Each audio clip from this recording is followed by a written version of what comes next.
to the cloud. All right, this is fun and exciting. The three people, Decker's going to join us in a minute. So I'm going to start the lecture, assuming that most people are going to watch this not live. And then I'm going to discuss with you something else that popped up on the classroom feed. So don't get nervous because there's an assignment on Classroom, but assignments in academic are optional. So don't freak. I said that in the write-up, but if you are watching this and you notice that there's something else weird that got posted in Classroom, don't worry, towards the end of my hour, I will explain it all to you. So I am going to share my screen. That's not what I want to do. Hold on. Oh, we have a Sanskriti here too. How exciting. All right. So I am going to put this up. I think that will work. Yes. Excellent. Can we all see the slide that says, "This is the song that never ends"? It goes on and on, my friends. Do we? Yes. Can we see this? Perfect. Excellent. This was my place marker for what I had to lecture on for today because I feel like section 2 goes on and on and on and on. So we are here. We are just getting started. Hello, Isabel. I have a feeling that people are going to start popping on and I'm not going to be able to see them, but I'm so excited that everybody is here.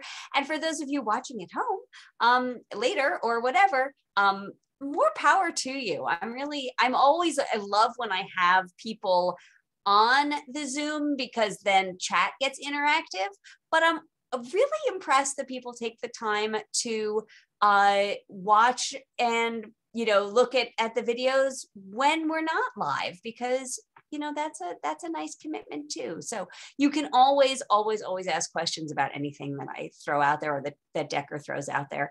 And we'd love to answer them for you. All right, so we're going to finish section 2 if it kills me, which at this point it might. So it's 4:06. We're going to go till the end and then we'll take our break and do art today. So we're right now kind of, meanwhile, what else was happening here? So the packet goes on to talk about what they call the Western frontier. Obviously, there's Western frontier is a sort of a misnomer.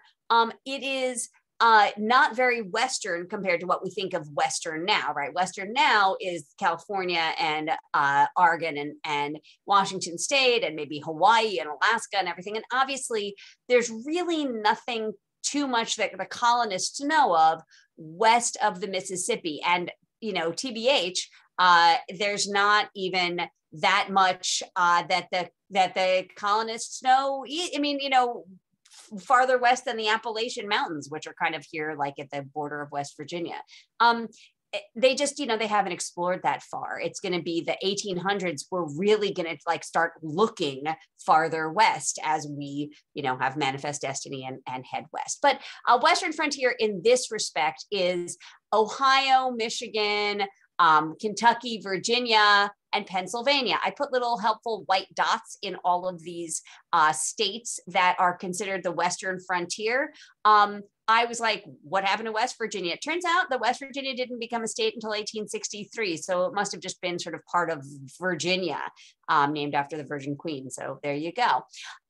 So in this sort of Western compared to the colonies area, the British held Fort Detroit and the Americans held Fort Pitt. So I helpfully put little stars. It took me like forever to kind of put those on there, but I labeled them because they're important to me. So Fort Detroit is where the city of Detroit is right now, which I only know about because my son Glenn is going to Michigan State, which is roughly where this white dot is in the state of Michigan. And you have to fly into Detroit from California is the easiest way to do that.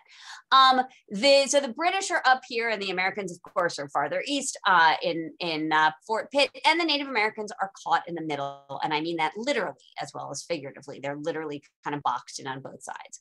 So after Saratoga, which is in kind of upstate New York, a little bit here, Indian war parties started raiding in Kentucky and West Virginia, and what is now West Virginia, and what is now Pennsylvania. So like in this corridor over here, kind of in between the two halves.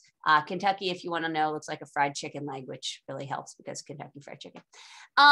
Virginia, the state of Virginia, tried to garrison, that means staff and stock with war material like cannons and stuff, forts along the Ohio River. And I had to look that up. The river is basically this border underneath the state of Ohio and underneath the state of Indiana. It's why Kentucky kind of looks like this and why Ohio kind of looks like this. This is the Ohio River. So the Native Americans kind of, or Virginia rather, the Americans tried to garrison those forts and kind of defend against the Native Americans and against the British. And it was really ineffective because everybody could just kind of go around the forts. Like you could just cross the river to a different place or go around them or whatever. So in 1777, the people who were living here, the settlers who were living here, asked for protection from the Continental Congress. The Continental Congress the next year in 1778 tried to kind of station regiments and build forts along the Ohio, but they really had other things to worry about, and they weren't really worried about the settlers, who, by the way, the British had already said in the Intolerable Acts that they shouldn't, be people who, whatever, they shouldn't settle there anyway. All right. So moving on, we're now going to, this is all about the Western Front. And it turns out that even after the war is settled kind of on the code, remember we finished our last lecture on Yorktown, which was technically the end of the battles and there's a peace treaty. 1782, post peace treaty signatures, is the bloodiest year on the Western Front in those dotted areas. It starts with raids and retaliations and everything else. Pennsylvania militiamen massacre 96 natives. They go in a Christian mission, and they massacre the Native Americans who are living there, mainly women and children. It was in a town in Ohio whose name I am going to now horrifyingly mispronounced, I am sure, but since no one is probably here to save me from myself, we're all just going to accept that you pronounce it Gnadenhutten, the Gnadenhutten massacre. Possibly not. Perhaps it's the Gnadenhutten massacre. I'm just making things up as I go along. But it's called the Gnadenhutten massacre. Let me throw out there that I have a degree in American Studies. I literally have a master's degree in American Studies. It's the first I'm hearing about the Gnadenhutten massacre. So, I mean, maybe you learned about NAPUSH, but I sure didn't. In retaliation, so the Pennsylvania militiamen, the Americans, go in and kill 96 natives for, no particular reason.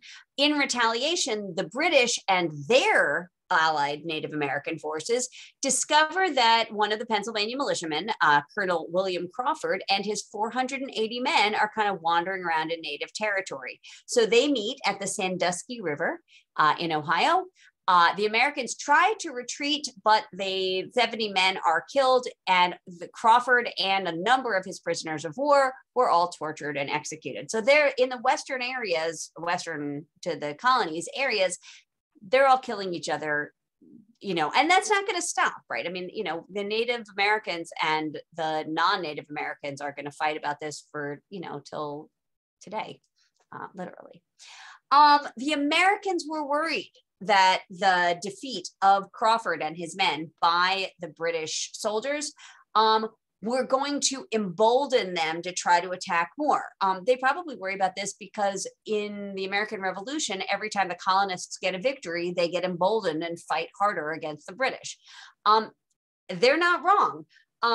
In a place called Hannah's Town, another place I had never heard of until I read this packet, British Rangers and Seneca Indian warriors, natives from the Seneca tribe, raided a settlement on the Pennsylvania frontier. I put the date in there, and won.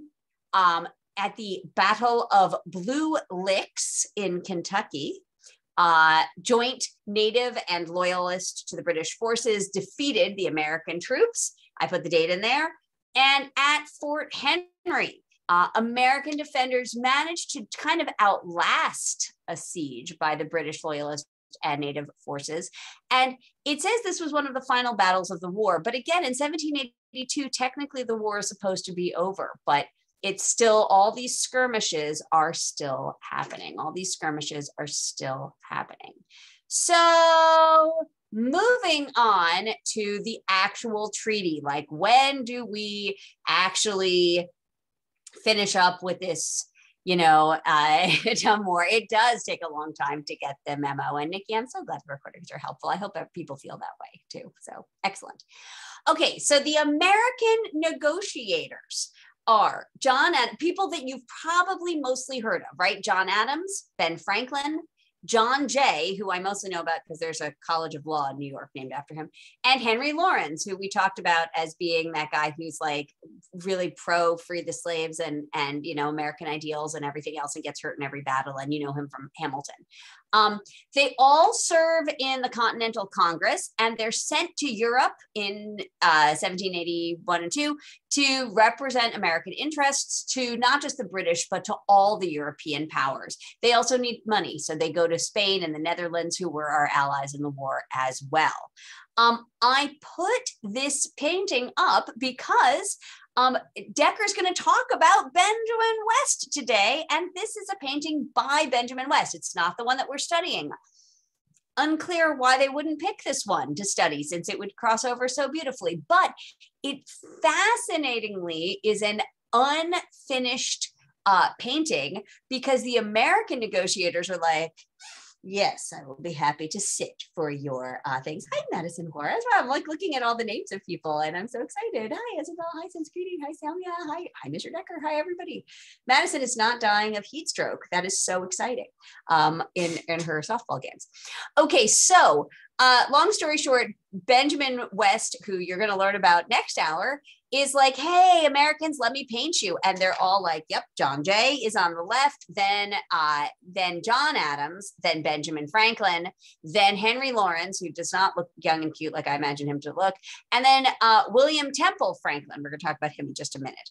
The British delegates refused to pose, so the whole rest of the painting is blank. So fun.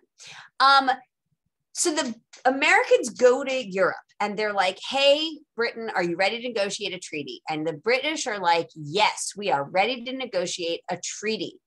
And the French are like, hey, how about you do this? How about the US, the new Americans, get sort of all the original 13 colonies kind of east of the Appalachian Mountains? Like, why don't we just stick the Americans where they are kind of now, like there? And then Great Britain and Spain, you guys can chop everything up. Kind of like, let's do the 63 Treaty of Paris that ended the 7 Years War, the 9 Years War, the French and Indian War. Like, let's do that redux, right? 2.0. And the Americans were like, no, we won this war fair and square. We want all of America, which, by the way, they did not even know what America consisted of. So that's really cute. But they were like, hey, we want everything all the land that the sun touches is yours, Simba. John Jay snuck behind the back of the French Comte de Vergennes. I'm sure I'm mispronouncing that. I should probably take French at some point. Ignored this. The French and the Americans have this treaty that says neither one of us will go privately to the British and negotiate a treaty. And the French help the Americans all through the war. And John Jay is like, peace out. I'm gonna go behind your back and negotiate with the British. And he does that. He negotiates directly with the prime minister. And the Brits are like, that's great, because if we can end this war and keep you guys as trading partners, at least we'll get money out of this whole deal. Because it's all about, money, really, honestly. So the British are like, okay, great. Here are some new terms. You don't get everything east of the Appalachian Mountains, which are, like I said, kind of close to the 13 colonies. You get everything east of the Mississippi River, which is like almost dead center in the middle of the United States as it is now. Everything north of Florida, south of Canada, and you get fishing rights off of the coast of Canada too. And Britain negotiates separate treaties with France and Spain and the Netherlands, and it's called the Peace of Paris, which, like, literally there are probably 50 treaties that are called the Peace of Paris. And whatever, it's fine. It was drafted in November of 1782. It gets signed literally like almost a year later in 1783, September 3rd, 1783, which really should, sort of be the day that we celebrate to have won our independence, not the day we declared independence, but the day we actually negotiated for our independence. And it was ratified by the American Congress, January 14th, 1784, which is a date that zero people celebrate. So go figure. A lot of dates in here. We're going to talk about those later when we make a timeline. Okay. So we are now getting on towards what is technically the last section of the last part of section 2. And again, I'm going to finish up section 2, and then I want to discuss, there are two things, remind me, there are two things I need to discuss about this. One is the quote unquote assignment on Classroom, and one is Hamilton. So let's talk about that. All right. The last section of the last part of section 2 is titled The Revolutionary Home Front. And I took a quote right from the packet itself. It says, this section of the resource guide will examine how 3 groups, women, enslaved Black Americans, and Native Americans, shaped the revolutionary struggle and endured profound changes in their daily lives. So I have a couple of issues with this all over the place. First of all, I think that women's history, Black American history, and Native American history should just be part of history. I mean, yes, would I rather have a history month that celebrates all of these things than not acknowledging it at all? Yes, but seeing as the women and the enslaved Americans and the Native Americans are part of the history of our country, it bothers me that they have pulled that out and separated it. The second thing is just a little bit different. Since the Black Lives Matter movement, it has become very much a stylistic convention to capitalize the word Black when speaking of the people of color. And they do not do that in the packet, but I tried to do it unless I was quoting directly from the packet. So stylistically, if you're writing an essay, I think that is the accepted convention now and should be followed. But I have to say, like, not only do we segregate these groups out into their own section, which is like way smaller and kind of repetitive, but also JK, we're going to start by talking about more white people. So they're like the American home front. And then they're like, okay, so the people who lived in North America really kind of fell into 3 categories at the time of the Revolutionary War. There were people who remained loyal to the king, which were called loyalists. There were people who supported the new American ideals that supported the Continental Congress, that wanted American freedom from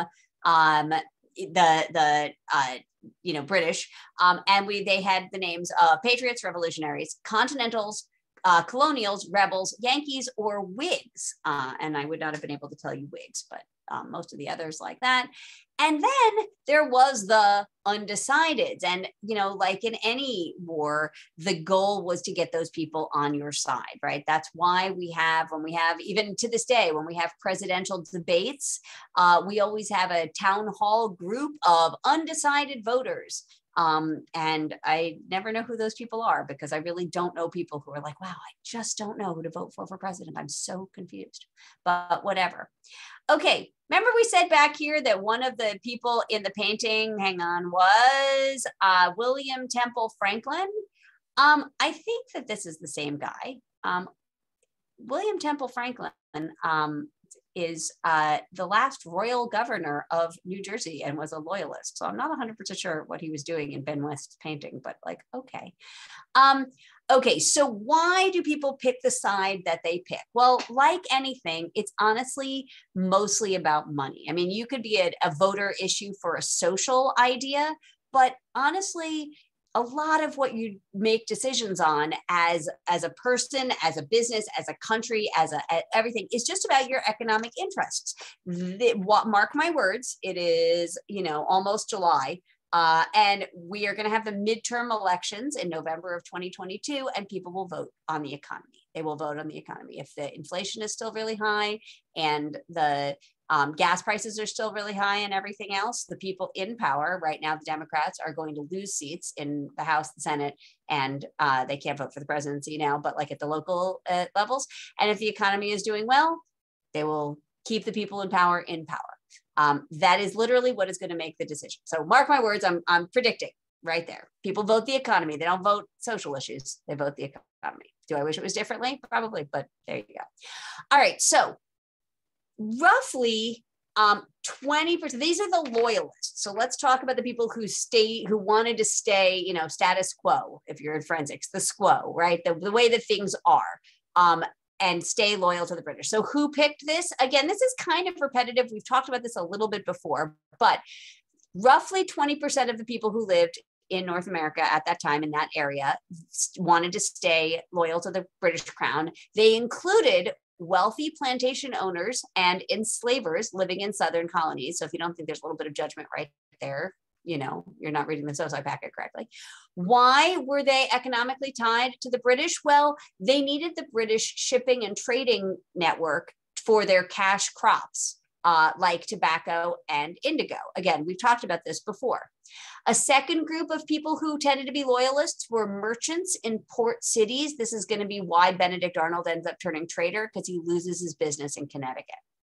And often prosperous, educated, and Anglican. And I'm not sure if they mean Anglo like white or Anglican like allied with the Anglican Church in England. I'm guessing it's the latter, otherwise they would have said white. They say in this paragraph that they're called Kingsmen, Royalists, and Tories. So you could put over here that loyalists were also called Kingsmen, Royalists, or Tories. And I probably could have told you most of those, but the Whigs was new to me, this Whigs being this. Okay, so continued after the war. When the British lost the war, there were roughly 80,000 loyalists left in America who left for Canada,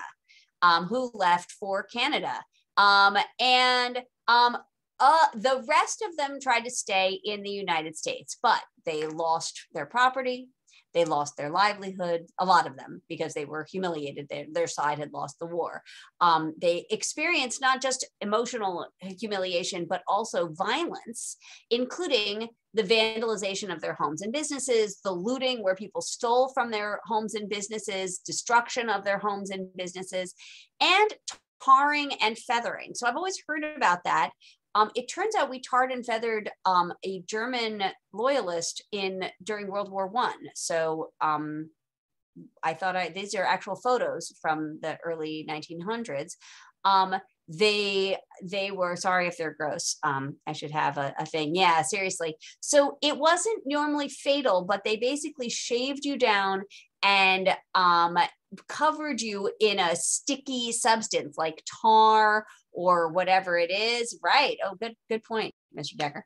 And then so your skin got burned. It often got blistered. And then you were either stuck, because they put then feathers on top of the tar. And so you were either stuck. I mean, if you've ever gotten like tree sap on you or anything, right? Tape, like really sticky tape, you know how like annoying it is, and it can irritate your skin and everything. And if you're covered in it, you may want to get it off. And the chemical solvents or the physical picking it off tended to, blister and peel off your skin as well when you did it. So it wasn't deadly like quartering or guillotining or whatever, but it was not an experience that you would want to go through.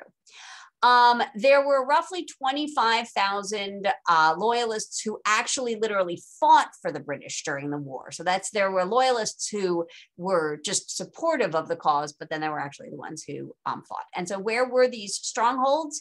New York City, which remember gets taken over by the British. Up along the Hudson River, which literally goes north from New York City all the way up towards almost Canada. That's where Hudson's Bay comes back. It comes down from Canada into the city. Along the eastern shore of Maryland, again, this is all like where the British are going to set up forts and everything else. And along the western frontier, which is not really western, all those dotted states, especially the Carolinas and Georgia, like on the south. So there were your loyalists. Moving next to the second group, the patriots. They used to say that it was about a third loyalists, a third patriots, and a third undecided, but they now say that close to 40, almost half, 40 to 45% of white Americans supported the revolution. So more patriots than loyalists. This was a much broader base of support, both economically and in terms of ethnicities and backgrounds. So there were rich plantation owners who supported the revolution. Thomas Jefferson and George Washington, both slave owners, both plantation owners, obviously big in the American Revolution. Lawyers, John Adams, I knew he will become our second president. John Dickinson, no idea who he is, some random dude. Merchants like John Hancock, he's the one with the giant signature, who was he wasn't a rum runner, the smuggler, right? He was the one, he was making a lot of money going around the tea tax and all the other taxes. So he was a patriot. And Benedict Arnold, they list as a great patriot. So I was like, wait, we already learned that he was a traitor. What are you doing? And then farmers, Daniel Shays and Joseph Plum Martin. Daniel Shays, you have heard of Shays Rebellion. Maybe they don't cover that at all, so don't worry about it if you haven't, but that might help tweak something in your brain. Joseph Plum Martin, I looked up and I don't remember at all what it said about him, but there he was. Many Black Americans, both enslaved and free, supported the Revolutionary War, and some Native Americans, of course, because some were loyalist supporters and some were there.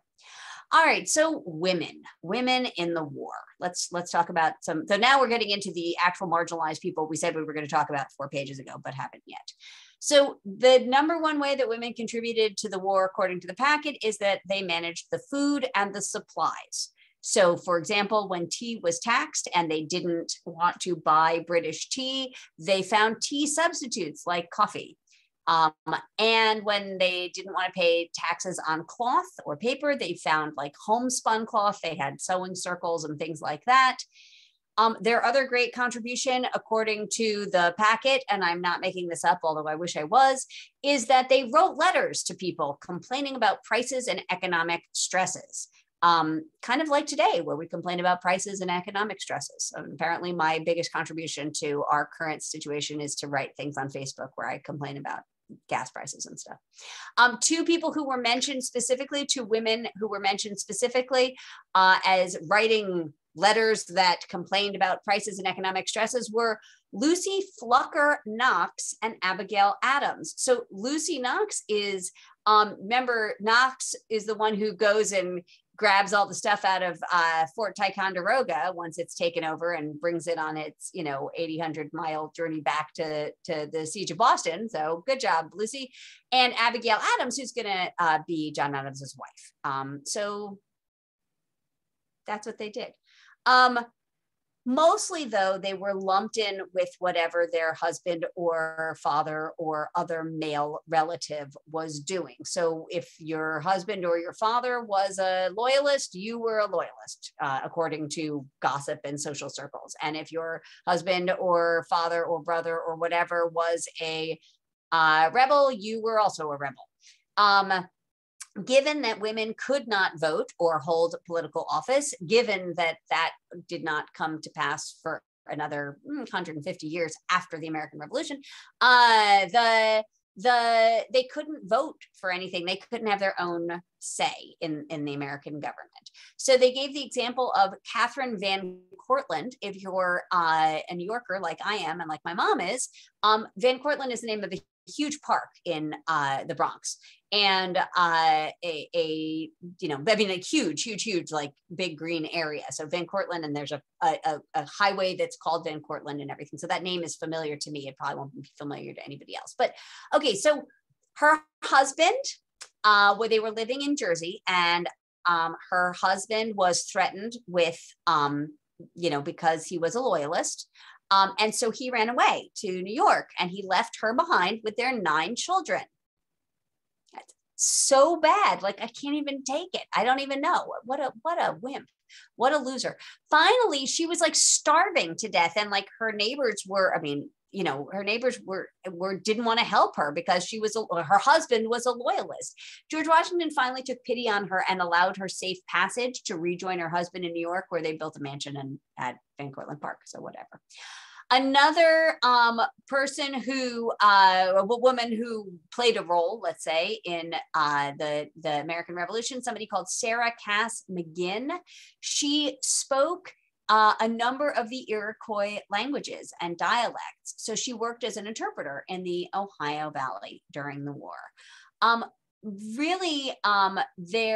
looked. I looked for pictures of the Van Cortlandts. All I got were the pictures of their gorgeous mansion. I looked for pictures of Sarah Cass McGinn. I looked for pictures of women in the American Revolution. I mean, I don't only mean like there's no photographs, obviously, but there's not even pick like interpretations of them. So feel free, if you're an artist, to like make your own. Basically, they were not seen as a threat. They were not seen as a threat politically. They were not seen as a threat economically, and they certainly weren't seen as a threat in terms of their ability to be part of the war effort. We did talk about a couple of them as spies, but again, sort of passive spies and not active spies. But they could cross the enemy lines with food and clothing and letters, and some even looked for pensions after the war. Remember that, funny enough, the rules of the day, the rules of engagement of the day were that the wars stopped in the winter months. So when people like the armies camped down like at Valley Forge for the winter and nobody was fighting, the women often came and joined their husbands. So Martha Washington came to join George at Valley Forge. In fact, almost every winter she was there hanging out with him and whatever. And then there were single women, otherwise known as camp followers. And the packet very sort of politely says, women married to loyalists. I'll double check that. The single women provided what the packet nicely calls essential services to the army, including nursing, laundry, cooking, and companionship. And so let's make sure you understand that, they were sleeping with the soldiers there and providing them with companionship physically, sexually. The packet does not explicitly state that, but I feel very strongly that anybody in Acadec is old enough to know that. A few women participated in battles themselves. So they go through 3 examples of the women. Mary Ludwig Hayes, she was married to a gunner in the Pennsylvania Artillery. At the Battle of Monmouth, she was bringing water back and forth to soldiers along with other women, which earned her the nickname from George Washington of Molly Pitcher, like a pitcher of water. And the packet says, oddly, her effort was vital as nearly 50 soldiers perished of dehydration, which if she was doing her job well, they probably should not have perished from dehydration, but maybe there were like 1,000 soldiers and she saved all but 50. I don't know. Her husband got wounded. He was a cannon gunner, and she took over his cannon. And so Washington promoted her, quote unquote, unofficially, to Sergeant Molly, gave her the nickname Sergeant Molly. A second woman highlighted in this section is Margaret Corbin, who was wounded in battle fighting alongside her husband at Fort Washington. And finally, we have Deborah Sampson, who served in the Continental Army under a man's name. And I should capitalize the month of May. After the war was over, she served, May 1782 to October of 1783. 1933. And I always wonder that, you know, was she a man and she took on her true identity and went and fought? Was she female and identified as female and wanted to serve in that way and knew she wouldn't be accepted societally, so pretended? Unclear. I don't know. I don't think anybody knows. But, you know, if you want to write your speech about Deborah Sampson or any of these people, feel free. You don't have to. None of your speeches need to be about this war, but we'll talk about that. And then I want you to fix an error. I want you to fix an error. So under the paragraph that says contributions by Black Americans on page 38. So if you have the hard copy, you can turn to page 38. And if you don't have the hard copy, you can either pick one up at school. We have plenty left. Or just make a notation of it. Or if you have it open, like if you have a PDF writer, Cami can do it. You can cross this out. The sentence says, at the start of the American Revolution, an estimated 25,000 enslaved persons lived within the 13 colonies. And it turns out that, in fact, that number is not 25,000, but 500,000, 500,000. Just so close to 25,000, but terribly not.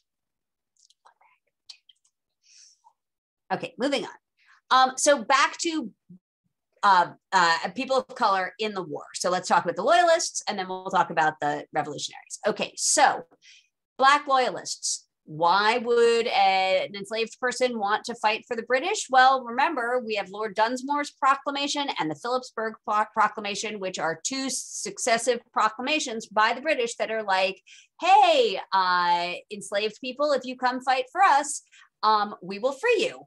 The British intention, of course, was not wonderful and to end slavery because they really believed in equal rights. It was just to make sure that the Patriots did not have a source of free labor to get money or plantations or whatever it is. If horrifically, if the enslaved person was owned by a loyalist, they were returned to their loyalist owners. An example of someone who helped out is a guy named Boston King. I can't believe we haven't had a movie about this. I would take my money, please, man. This would be awesome. Okay, Boston King, he was a carpenter and enslaved. He was from South Carolina. He joined the British as a personal servant and a messenger. He twice escaped re-enslavement. He then, with his wife, Violet, went to New York City, evacuated with the British, settled in Nova Scotia in Canada, and later moved to Africa to Sierra Leone. Boom, what the heck? Awesome, awesome. A second person of color that they highlight is Crispus Attucks. He was killed in the Boston Massacre. He was a free Black man in Boston, killed in the Boston Massacre. He supported the Patriots, right? We did the Loyalists first and now the Patriots. And who else? Well, a lot of other unnamed Black patriots won their freedom by fighting in the Continental Army, even though the Patriot leaders were pretty prejudiced and not into freeing slaves. There were 5,000 men who enlisted in the state militias who were people of color.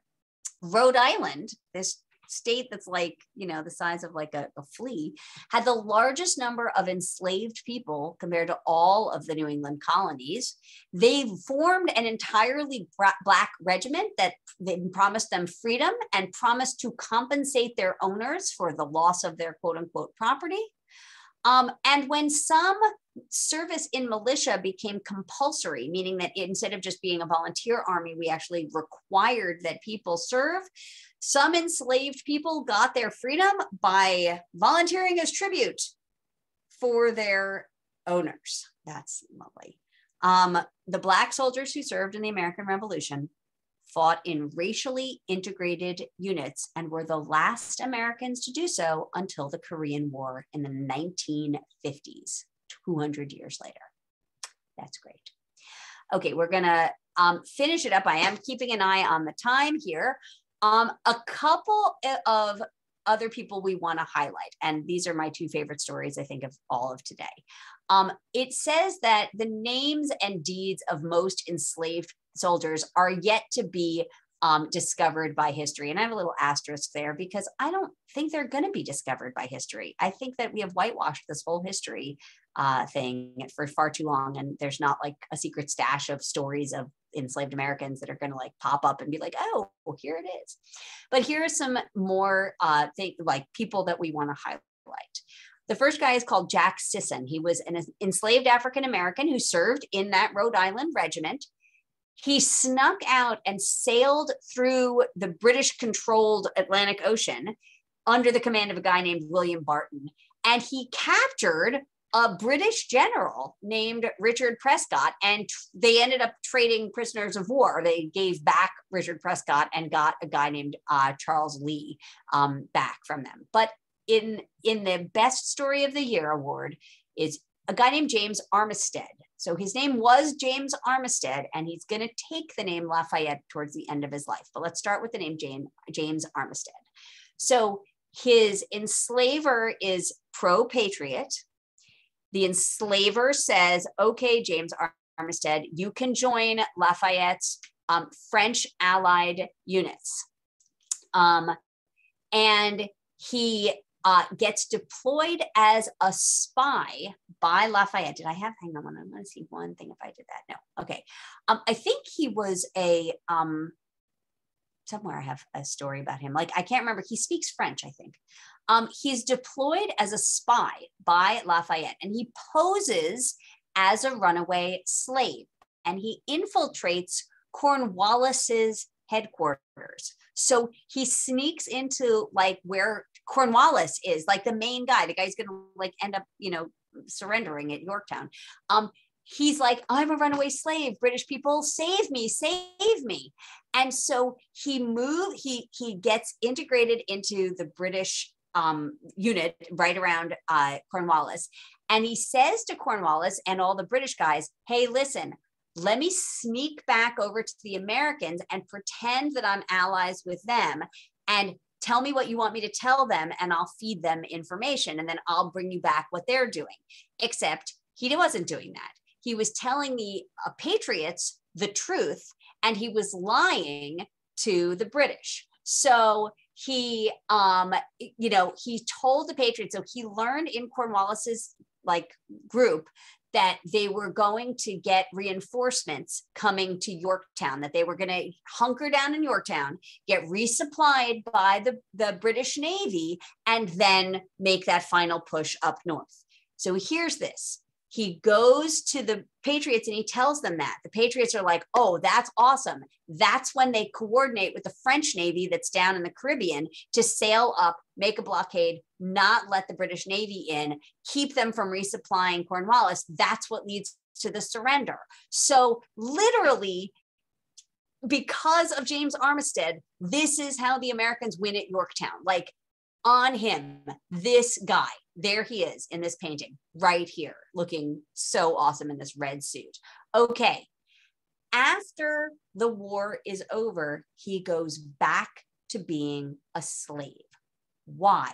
Why would you do that? Well, he's from Virginia, right? I mean, he joins with his owner's consent, as if somebody can own somebody and give consent, but okay. So he joins with his owner's consent, but he's from Virginia. So Virginia has a law that says you can be emancipated, you can be freed, but because he was a spy, that provision did not apply to him. So he could not be freed. Virginia had a law on the books that said that even if the enslaver wanted to, he could not emancipate his slave. Even if the slaver wanted to, he could not free his slave. It's called manumission, and that word is going to be important. It's one of those very few words in the vocabulary list in the SOSI packet. So even though his enslaver was like, hey, I will totally free you, that's okay with me, the state of Virginia said it was illegal for him to do that. So he petitioned Congress and asked Marquis de Lafayette to help him petition Congress for a special dispensation so that he could be freed. He gets his freedom by act of Congress in 1787, JK, 1787. And he was so grateful to the Marquis de Lafayette for helping him have such a big role in the in the war, for helping him win his freedom, everything else, that he took Lafayette's name and added it to his own. So he became James Armistead Lafayette. And it said that at one point he went to go hear Lafayette speak to a group, and Lafayette saw him in the crowd and gave him a huge hug, which is sort of sad, but also amazing. All right, we are almost at the end. Let's talk about the third sidelined group, the Native Americans. As we know, some fought for America, some fought for England, and some tried to stay neutral. So if you remember back to the Iroquois nations, the 6 tribes, they're up on the that map. The Seneca, Cayuga, Onondaga, Oneida, Mohawk, and after a little while, the Tuscarora were British allies during the French and Indian War. A guy named Sir William Johnson, who's an Irish American, was adopted by the Mohawk Nation. His mom and dad, like his dad was killed, his mom got taken by the Mohawks, and then she died, and so he was adopted by the Mohawk Nation, raised as a Mohawk. And he ended up serving as a superintendent of Indian Affairs. There's still a Bureau of Indian Affairs in America, for British North America. And he kept the peace for a whole while. But when he died in 1774, the tensions rose. The Oneida Indians, this group in the middle here, had the tribes had a declaration of neutrality that in June of 1775, and it's quoted kind of extensively in the packet. And it just sort of says, like, look, we want to be friends with everybody. If we were going to side with the Americans, we would cry because we were losing the British. If we wanted to side with the British, we would cry because we are losing the Americans. We just want to be neutral, and nobody was letting them be neutral. That was not happening there. So they split in half: the Seneca, Onondaga, and Cayuga. The Seneca, Onondaga, and Cayuga, these left 3, the Western troops, ending up supporting the British. That's kind of easy to remember because the ones on the East Coast go to the East Americans, right? Roughly 13,000 members of the Seneca, Onondaga, and Cayuga tribes support the British. The Oneida and the Tuscarora are supporting the Americans. Going back to here, the Oneida and the Tuscarora, these guys support the Americans over here. The Mohawks fight for both. They've highlight 2 Mohawk leaders, Thayendanegea, I'm going to be mispronouncing that, who takes the the more like Anglo name, Joseph Brant. This is him on the left here, painted by a guy named Romney, who was the most fashionable British portrait painter of his day. It doesn't go by me that this guy looks so not Mohawk, like whatever. Okay, Romney. But whatever. He was educated by Christian missionaries. That's probably where he got the name Joseph Brant.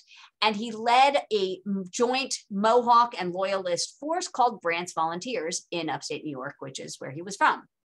This guy, Mohawk leader Akiaton Haranquen, who took the name Joseph Lewis Cook, supported the American cause. He gets known as Colonel Lewis, which the packet misspells, but I'm going to spell correctly here.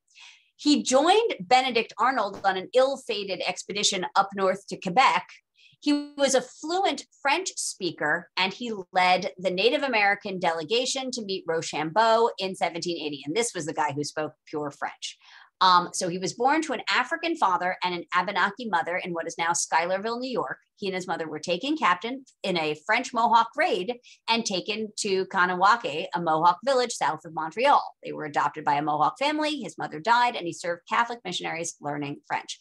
This sketch of Cook is by a guy named Trumbull, who is not only a Revolutionary War artist, but you know him if you've ever seen the back of a $2 bill, which you have like all the people signing the Declaration of Independence. That's by Trumbull. And this is an actual sketch of him made at the time. These are both made by contemporary artists at the time. All right, we are literally almost done. So in the South, I've put the picture of the South up here so we can see it. The Creek Indians and the Seminoles allied, this is like the Creeks and the Seminoles are down here in Florida, allied with the British settlements in Georgia, which is this over here, and assisted in the British attacks in South Carolina, including on Charleston, which is going to be on the coast and not labeled on this map. The Creek, Chickasaw, and Choctaw, who supported British efforts against Spain on the Gulf Coast and along the Mississippi, they played major roles in the Battle of Fort Charlotte, the Battle of Mobile, like Mobile, Alabama, and the Siege of Pensacola, Florida, which is over here. Americans are going to pay them back by putting them on the Trail of Tears in a little while. So there you have it. Basically, the natives in the South mostly tried to support British efforts, you know, against the Americans and against Spain, but wasn't enough to overthrow them.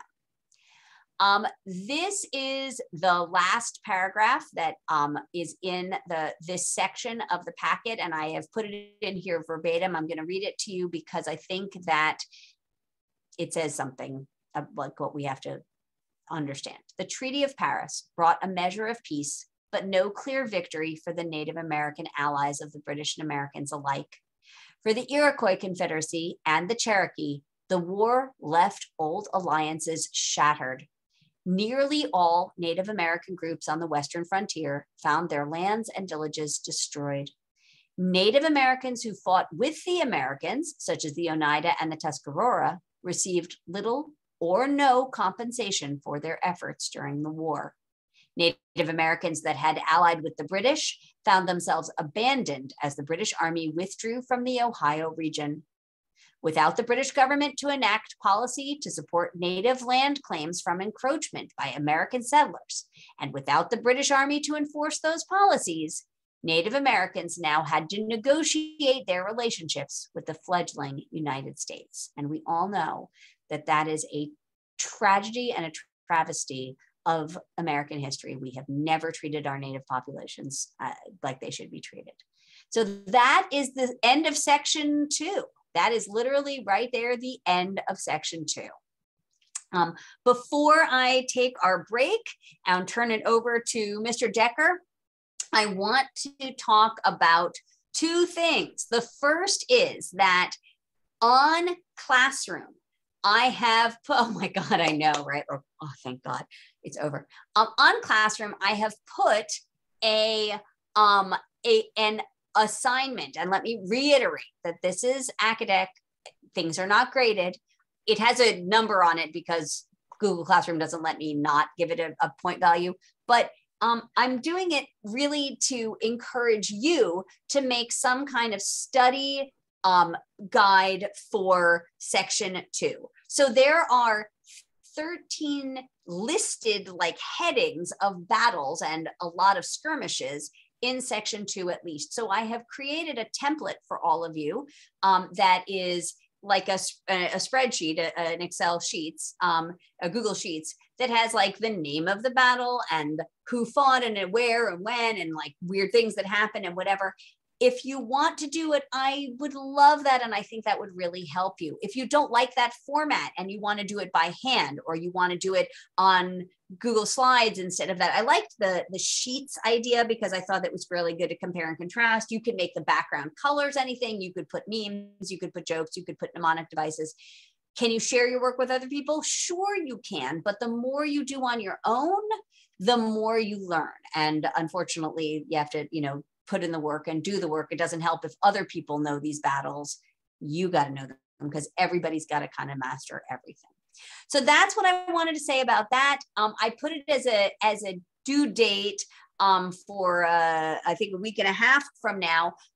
Monday is July 4th. So we will not be having practice on Monday, July 4th. So if you are around this weekend or next week or whatever, and you want to fill that out, that would be a good substitute for having practice on Monday of next week. We will, of course, have practice Wednesday of next week. The last thing I want to say is if anyone has Disney Plus, maybe we can look at all these people who came while I was gone. If anybody has Disney Plus, let us talk about whether we can actually watch Hamilton the musical is only on Disney Plus. It's not available like which I don't have, but I could get. So it's not available as Oh, somebody messaged me that they do. So I don't know if we can do like a watch party. I know when it was originally released on Disney Plus, my daughter watched it like on our TV, but I think that required a login on our TV. Wow, a couple of you guys have it. Thank you for letting me know. So talk to your parents. There's a bunch of ways we can see if we can stream it like as a watch party. I'm betting we can't. Zoom sometimes has proprietary stuff about streaming videos that are, you know, proprietary. But we've watched when we did like Cold War, we watched a bunch of stuff online. So it's possible. We watched The Post and stuff. I remember that. There's that question. We could also do it at someone's house. We could certainly do it at my house, but that would require you coming to my house and then doing a login.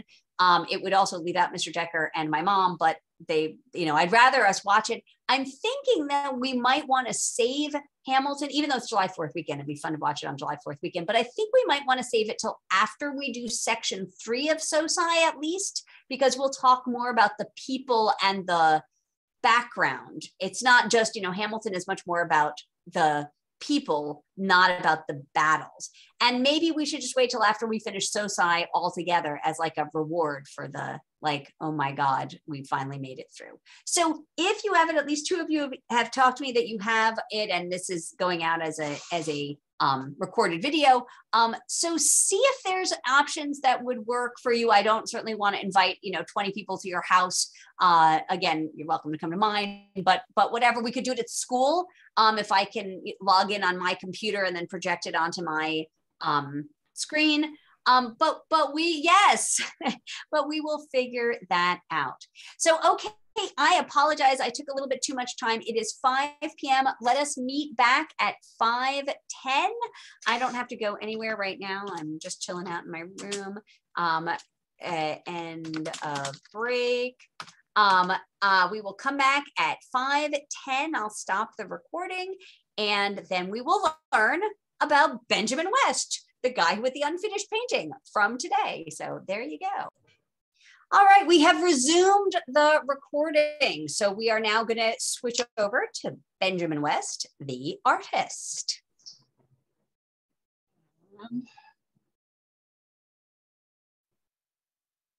I don't have any nifty videos for people today, so I hope this is going to work. Here we go. So yeah, this again, this is in the art resource guide. This would be starting on page 69, and we've mentioned Benjamin West multiple times, but now we're getting him in detail. He connects to a lot of the previous artists and future artists that we're going to be talking about in the that comes up in the curriculum this year. So he's born in Pennsylvania in 1738. He's a Quaker. He was in a Quaker community just outside of Philadelphia. His grandparents were with the original Quaker settlers of Pennsylvania. He was the 10th child of a pair of innkeepers. The art training is a little bit sketchy because, again, get it? Art training, sketchy. Okay, anyway, pun not intended, but it worked out anyway. Again, there's no art academies in the colonies. We mentioned this. And so his art training is a lot of self-taught stuff. But later on, we find out that he likes to also stretch the truth.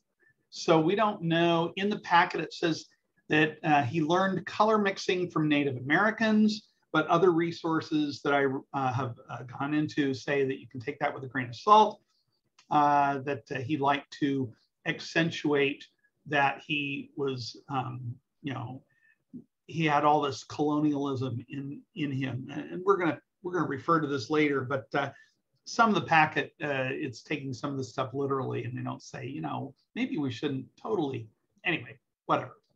And supposedly the Native American Indians taught him how to mix red and yellow earth together to create pigments.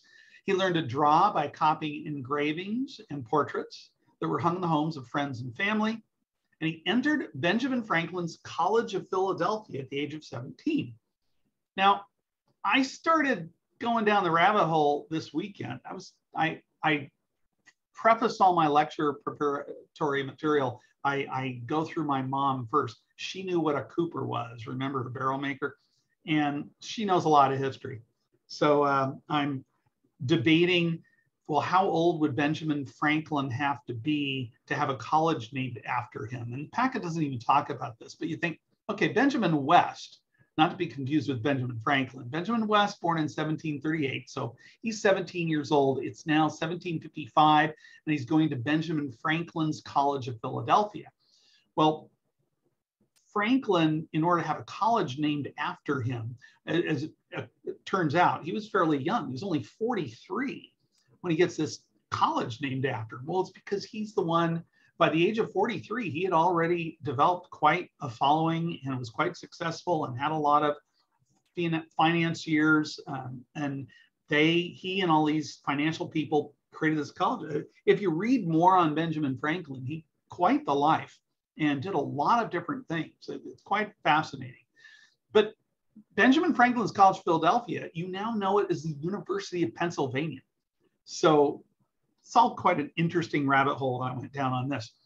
And I've got a link here for it if you want to start on that journey yourselves. Benjamin West, 4 years later, leaves the colonies to study art in Europe, which is what all the really, really good artistic colonial people do, because again, there's no training out here. He leaves the colonies. He didn't have the money, so he gets backing from two wealthy Philadelphia families. I hope you enjoy the Philadelphia families here. So West goes east, all the way across the Atlantic Ocean. First travels to Italy in 1760. He was there for about 3 years, and then he moves to London in 1763, where he establishes himself as a promising painter. He never again returns to the United States. That's why we call people like that expatriates. Anyway, he earned the respect of British painting establishment. He was involved in the founding of the Royal Academy with Joshua Reynolds in 1769. Some resources say 1768. Sometimes it goes back and forth depending on what you read. Succeeded Joshua Reynolds, who was credited as the founder of the Royal Academy. This is in London. When Joshua Reynolds dies, this is 1792, Benjamin West becomes president. He becomes very successful. He becomes a painter to King George III throughout the American Revolution. He had a tremendous impact on American art. He's over in England. How can he have tremendous impact on American art? Well, because anybody who became anybody in the colonies eventually traveled to London to study with him. And they specifically mentioned John Singleton Copley, who we've discussed before, Gilbert Stuart, another one of our previous artists, John Trumbull, who we've mentioned, Thomas Sully, who we haven't, Samuel F.B. Morse, and the packet doesn't mention this, but according to my research, Charles Willson Peale, who not only is an artist that we studied last year, he's an artist that we'll study further on in this curriculum, wound up having a museum in Philadelphia, and we'll be talking about how he unearthed a mastodon. And we'll be talking about that later on. So a lot of impact on American art. And I keep popping in typical paintings of history painting. Not this one here. This is a sketch that somebody did thinking, well, if Benjamin West was self-taught, here's what he may have been doing as a child. What do you do as a child? You don't play ball, you sketch. Anyway. By the way, this painting was done by Benjamin West, but not until about 1778, 87. It's later, maybe 83. We'll talk about that. So we're going to talk really in depth today about two paintings that Benjamin West did. It's the second one that was the specific art resource guide, right? But the first one, they go into as much, if not more detail. And this is the one that Benjamin West is most known for. It's called The Death of General Wolfe. It's his best known painting, which commemorates the British general's death during the French and Indian War, meaning General Wolfe. I'm going to take a up close personal look at this. You can see I've been Amazoning a lot today. So The death of General Wolfe, and they've got several different up-close things here, so I want to talk a little bit about it. West was a teacher, West was a history painter. Here's the full picture of the death of General Wolfe. And you'll see there's several different things in here. This is, again, indicative of history painting. Many figures, historical, usually a long time ago, dealing with classical antiquity, tales from the Bible, mythology, things like that. West updates it, and this is some of his differences. We'll talk about those in a moment. This is about a real event, but the scene itself is highly fictionalized. It's dramatized. There's a lot of things we'll be talking about. We'll be talking about the noble savage concept. We'll be talking about the general structure of this, how it's sort of on a downward sloping, they call it downward diagonal. The way the heads are tilted, you think of a diagonal line coming down here like this. That's a little bit of a stretch, but one commentator in the resource guide mentions this. There's a messenger on the left. We'll get into all these details. You can see there's background and scenes of battle. And supposedly this messenger is coming to tell them that they've won the battle, but it's a Pyrrhic victory because General Wolfe is dead. And there's a contemplative soldier here, Indian. My dog's knocking on the door. Really important, and we're going to get into this later, but if you want to look at these, the details, and we'll talk about artistic license and in creating dramatic composition, theatrical clouds to the messenger approaching on the left to announce the British victory. So there's truth, and then there's truth. And again, this is what we call artistic license. Historians know that only one person, Lieutenant Henry Brown, who holds the British flag above Wolfe, was present at the general's death. It wasn't all these different people. But again, to do a history painting, you got to have a bunch of figures. This was exhibited at the Royal Academy in 1771 and purchased by Lord Grosvenor. King George liked it so much, he ordered a second copy. The image was so popular, it was made into an engraving. They prints out that, and then mass production. Everybody's buying prints, wider audience. They even put it on ceramic mugs. Now, this is not a current one. If you want to buy a current mug, you can for $20. You too can get the Death of General Wolfe coffee mug. It's on my wish list. Anyway, it's his most famous work. It was mass marketed, the engravings and printings made from the engravings at the time. Everybody loved it.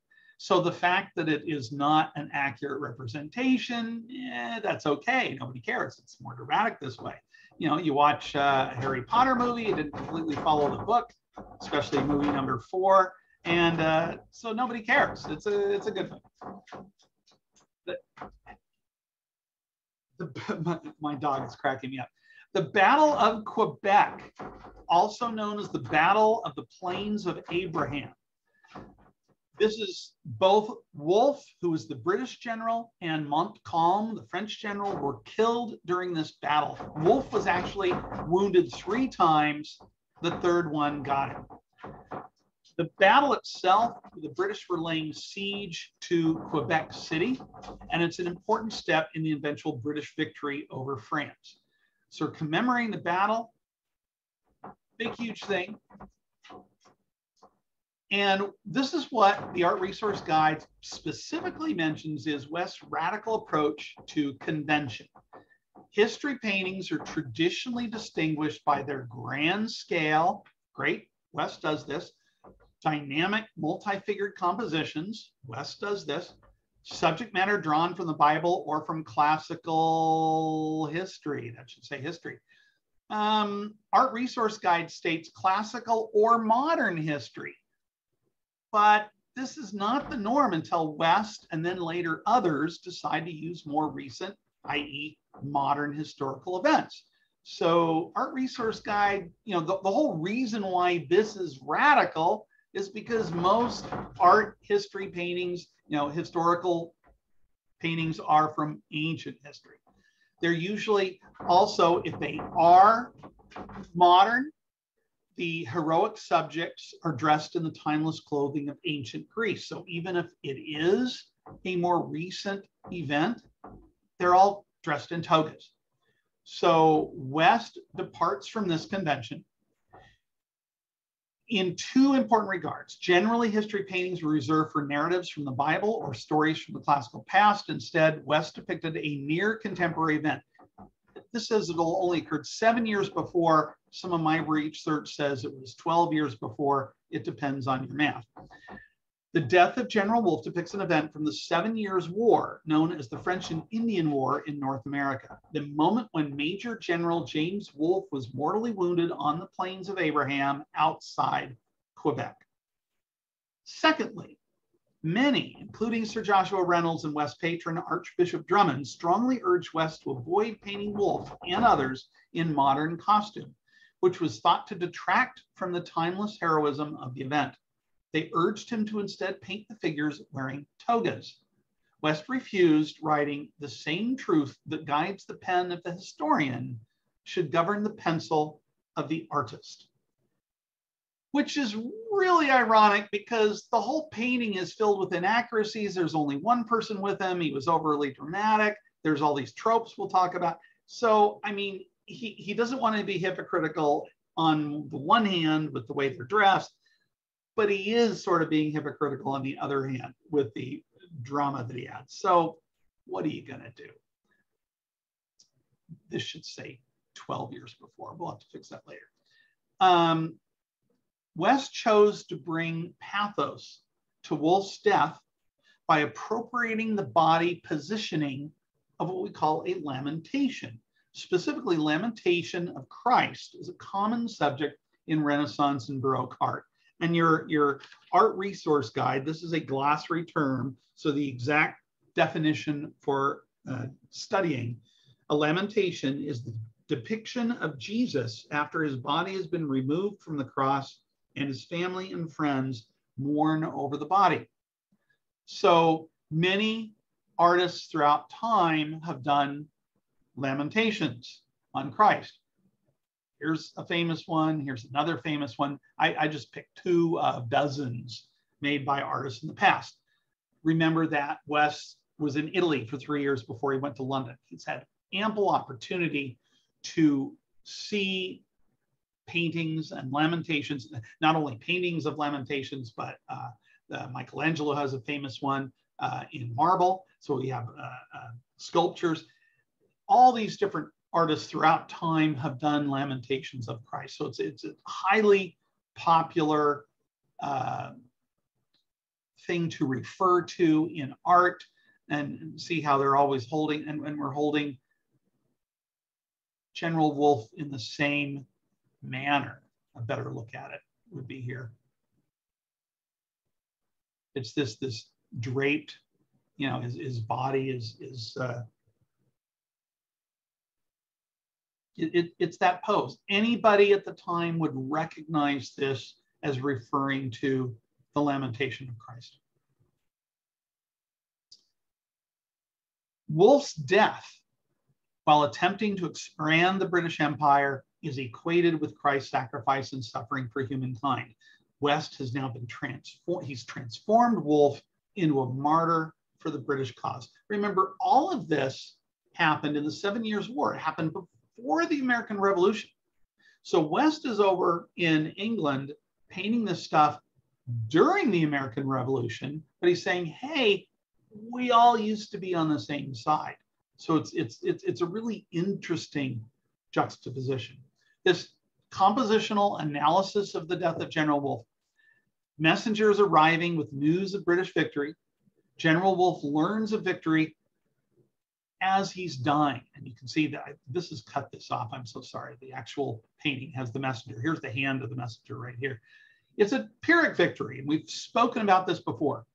Pyrrhic victory, where the cost of victory is so high that maybe you shouldn't have too many of these victories. Wolfe is obviously not going to have another victory like this.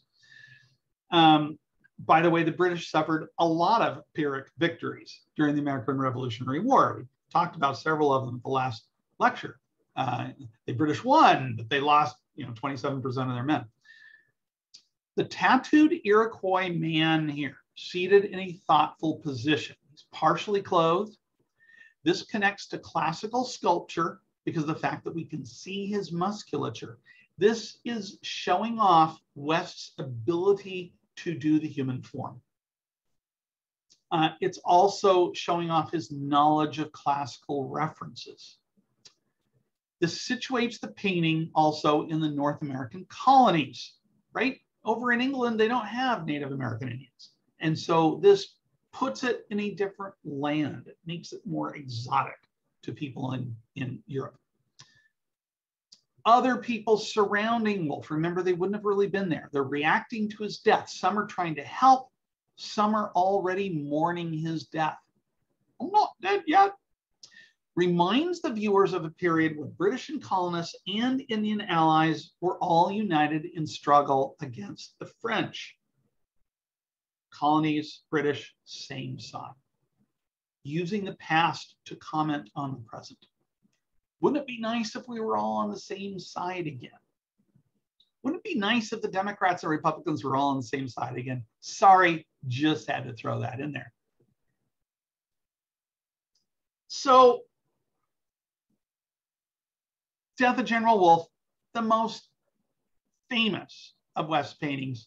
Now we're going to the one we're actually studying, and this is Penn's treaty with the Indians.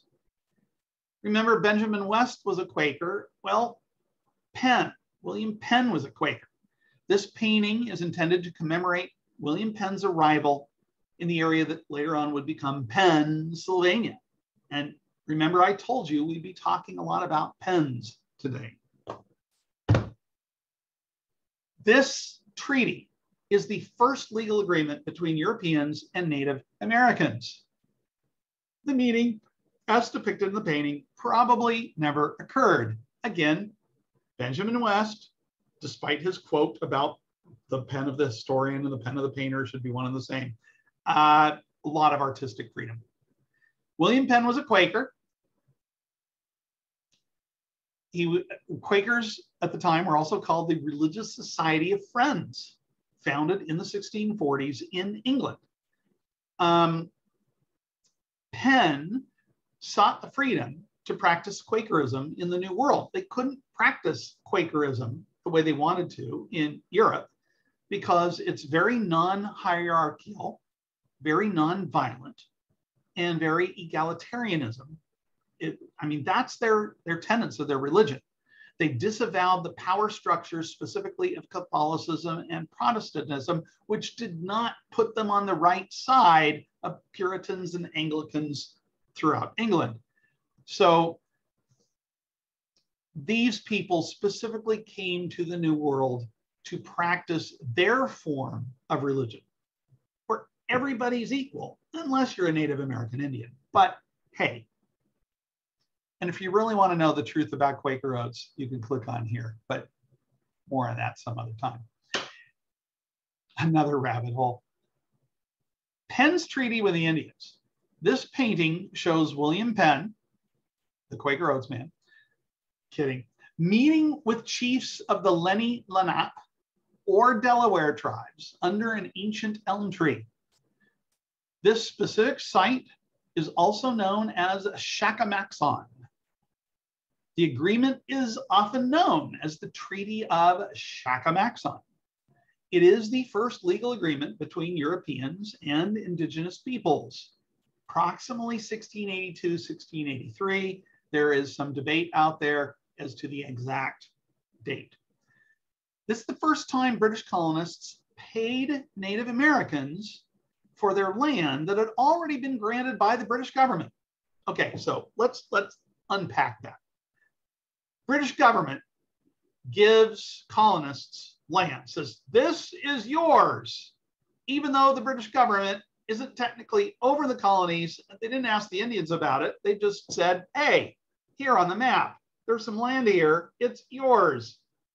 And even though they've been told it's theirs, they decide to be magnanimous. And so they say, hey, Indians here, have some money. We don't know if this meeting actually took place. Based on all the research I did, it probably did not take place. But there was a treaty, but it wasn't a meeting like this.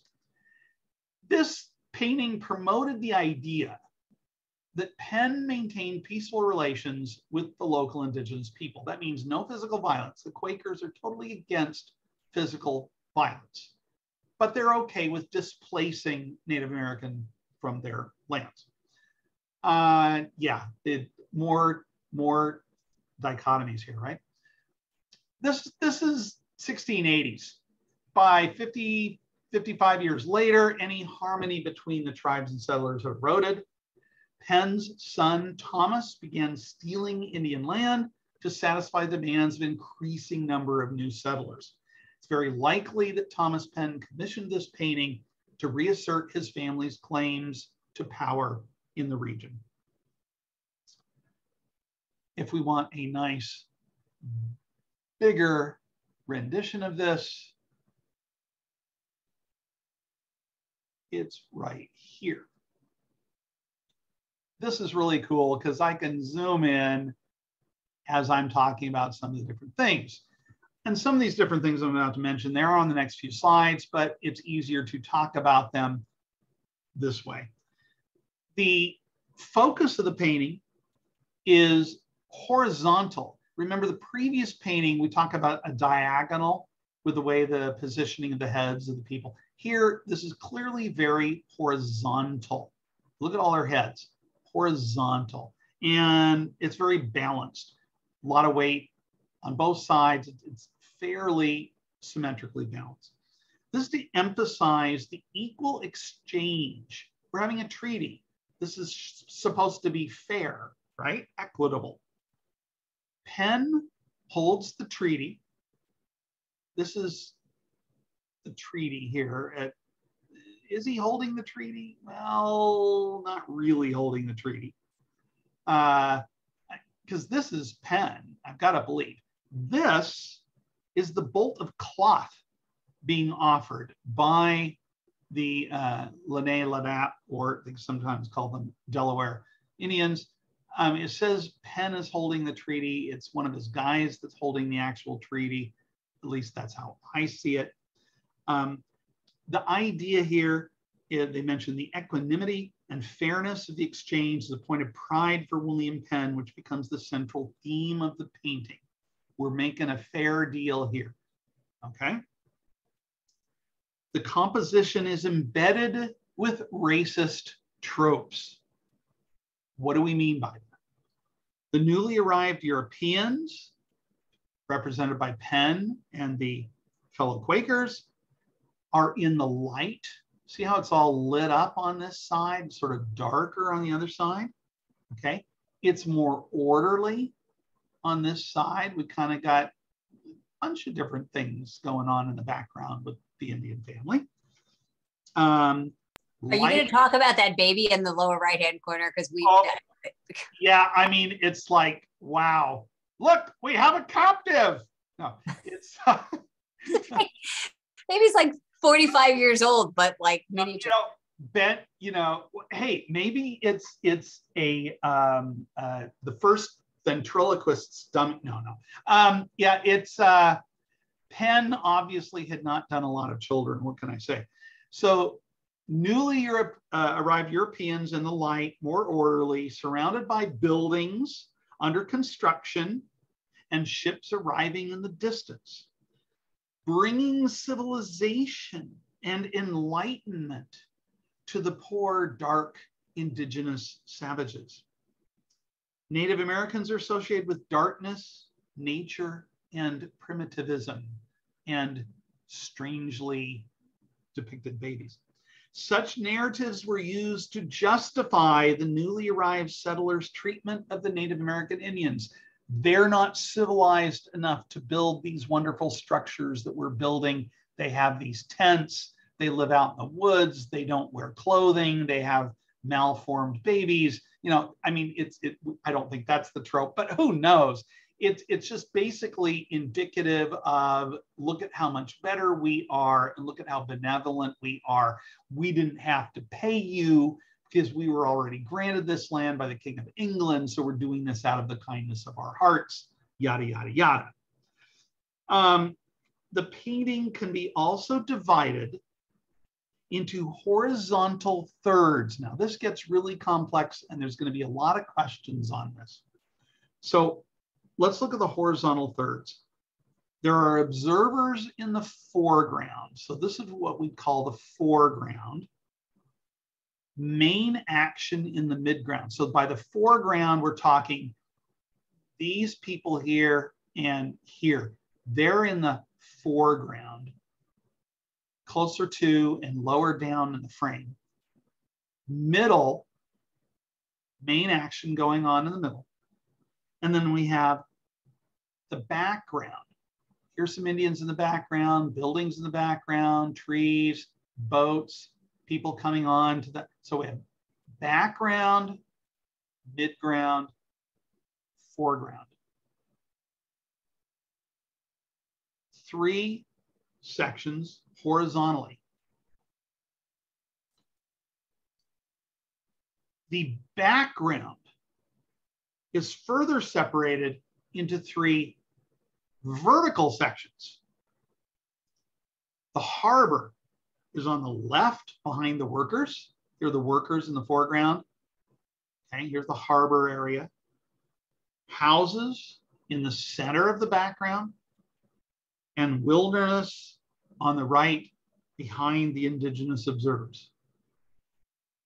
So we have 3 horizontal, 3 vertical, as described in the background. The overall painting also has 3 vertical sections. So we're going to overlap the foreground and the background here and here. The central portion, which is the main focus of the piece, the agreement, features a meeting between the settlers and the Native Americans, houses in the background, right? So that's all in this. Imagine if I had an imaginary line breaking up this vertical panel over here, this vertical panel on the right, and we had a larger vertical panel in the middle. The left side shows seated colonial worker, harbor, ships in the background behind the workers. The right side shows an indigenous family, wilderness on the right, and in the background behind indigenous family. These 3 vertical sections reference triptychs found in Renaissance altarpieces. Triptychs would normally have a large central panel reinforced by 2 side panels. The division emphasizes 3 factions: merchants, Quakers, Native Americans. It's a lot to unpack in that. So I will talk about it again. Focus the painting horizontally, horizontality and balance to emphasize equal exchange. Penn holds the treaty. Says in the Art Resource Guide he holds the treaty. I disagree. It's letter to USAD number 678. Emphasis on the bolt of cloth being offered. Equanimity and fairness in exchange of point for pride for Penn, which becomes the central theme of the painting. The composition is embedded with racist tropes, and we discussed this. Newly arrived Europeans in the light, more orderly side surrounded by buildings under construction and ships arriving in the distance, bringing civilization and enlightenment to the poor, dumb indigenous people. Native Americans associated with darkness, nature, and primitivism, such narratives were often used to justify the newly arrived settlers' treatment of the Native Americans. We'll talk more about the noble savage trope a little bit. By the way, if you want to go down the rabbit hole of racist tropes, we've got them pretty much all listed here. All sorts of tropes. So if you really want to get into tropes, right? angry black man, angry white man. They've actually got them both. Anime Chinese girl, badass native, Balkan, and never mind, bigot with a badge, black Republican. Yeah, lot of racist tropes. So we understand what we're talking about here. We talked about the thirds. I won't do that again, but again, if you're going through the PowerPoint without the commentary, you can get the idea by going this. So this is all the words that I talked about. Thought it would be easier with the painting up. There's one final paragraph in this section that talks about West's representations of Native Americans. And I've done a blow up here of the thoughtful Indian in the previous painting, the Death of General Wolfe. West was very aware that audiences in England were curious about North America, Native Americans in particular, because they didn't have any Native Americans over in Europe. Duh. West claimed that American Indians had taught him how to mix pigments. There's no documentation of this other than his claims. Might have been true, but I tend to doubt it. Why would he say this? Well, he goes over to London and he sees that there's a market for this exotic new world, and he's from the exotic new world. And even though he hasn't been there for a while, he's going to play up the fact that he's from the colonies. He's been there. He knows about it, right? So he embraced the novelty that he was born in the colonies. If you'll recall, Patience Wright, who did the wax sculptures, she was also a Quaker. She also moved to London. USAID loves these connections, by the way. She also embraced the novelty of her colonialism by unabashedly using her coarse language and sexualized wax figure birthing methodology. Remember, she'd warm the wax with her thighs and she'd birth the wax figure to the surprise and consternation of her audience, depending on the take. So they're both doing this. They're making a performance out of this. Well, West he's not doing a performance art like birthing wax, but he's playing up to the strength that he has, that he's from the New World. The inclusion of Native Americans in his artworks allows West to remind viewers of his connection to America. It makes him different from anybody over in Europe. The noble savage trope was popularized in the 18th century by the Swiss-born philosopher and writer Jean-Jacques Rousseau. The idea is that indigenous people are in harmony with the natural world, untouched by Western civilization. Well, doesn't that sound good? What a nice way to be described. The problem with this is that this stereotype has the effect of rendering Native Americans as foreign and other in paintings and literature. You've got paintings of the noble savage in America. He's not an other. This is his land. He's an original inhabitant. But being created with this noble savage trope, it immediately, oh, foreign, other, not native. You see? So he's a native, but he's not native. He's in his own land, but he's the foreigner. We're not the foreigners. We came over here. This land was given to us by England. Yeah, okay. So I hope you get that idea.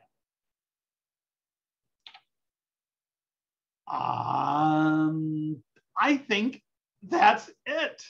I got done early. Awesome. Absolutely awesome. Well, I'm surprised by what they picked as their you know, as their art piece, but it's early history paintings. I definitely would not have picked that, since neither Segasur nor Penn's Treaty with the Indians are truly you know, indicative of the American Revolution. But we will get there. The next one that we have is the Boston Massacre. So that will absolutely. And I've got a whole, how great is it that over the holiday weekend, I get to prepare a lecture on the Boston Massacre? I mean, how appropriate is this? I love it too, because I'm doing section 3, creating a new nation, the political revolution. So I will be sitting there reading the Federalist Papers and all of that stuff. And I've been watching the January 6th hearings. I mean, everything's just so connected. It is amazing. Oh, look, we got June. America. Merca. Okay, so again, one quick recap, which is there is no practice on Monday, July 4th.